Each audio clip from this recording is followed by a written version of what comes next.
This is Hannibal from the HannibalTV.com. For the few and far between that still pay attention to Impact Wrestling, they had a female Tessa Blanchard as their male champion for months now, but she hasn't wrestled since the start of the COVID-19 pandemic.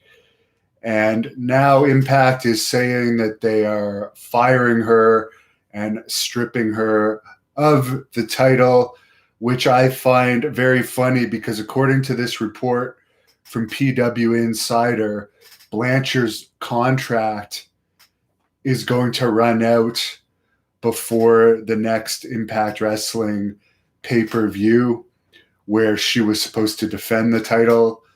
But that was a whole fuck up anyways, because one of the people she was defending the title against was Michael Elgin, who's suspended now due to sexual harassment allegations. But it's funny because she played this very well. She doesn't actually have to wrestle because of the COVID-19 pandemic. So she doesn't have to lose the title if she doesn't want to. They're saying they fired her, but it doesn't seem like she was going to show up at the next taping anyways because her contract would be expired before the pay-per-view. And of course, her being Impact champion is better for if she goes to either AEW or WWE than if she drops the title. Not that that title is absolutely valueless. It's a horrible company, and it shows that the idiots that are running it did a fuck up like this, and the whole thing's in their face because now they don't even have a champion, and their last champion was a girl who was defeating men. So you just killed your entire males division. So complete bunch of idiots running that company. It's at its lowest point now by far than it's ever been at. And as far as Impact, one of the issues they had with her is they, I guess, had asked her to send some promos, even though she wasn't going to be at these tapings, and she didn't send promos. And I will like to point out that I had that same issue with her. We had a scheduled match between Tessa Blanchard and Lady Yasmin in November of 2017 for Great North Wrestling.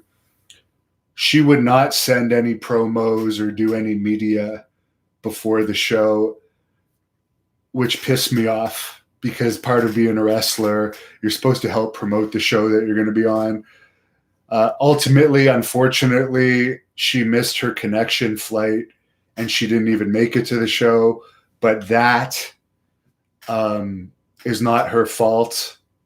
That's a fault of she just didn't make the connection flight in time. I know she got on the first flight.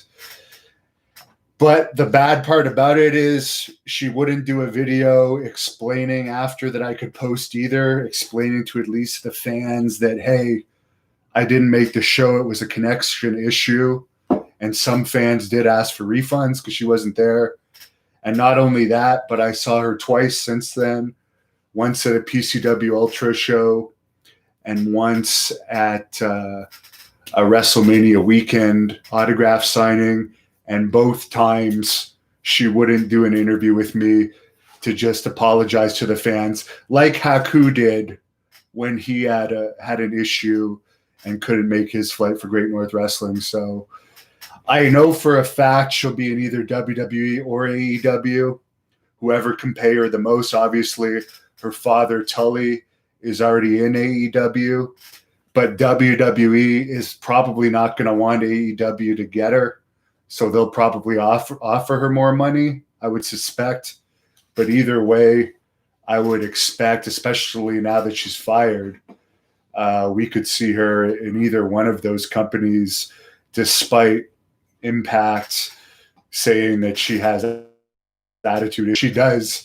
There's been numerous reports of attitude issues and other issues, which I'm not going to get into with Tessa, but she still has value because of the Blanchard name and being the undefeated male champion of Impact Wrestling, because that company is absolutely dumb and wanted to kill their men's division.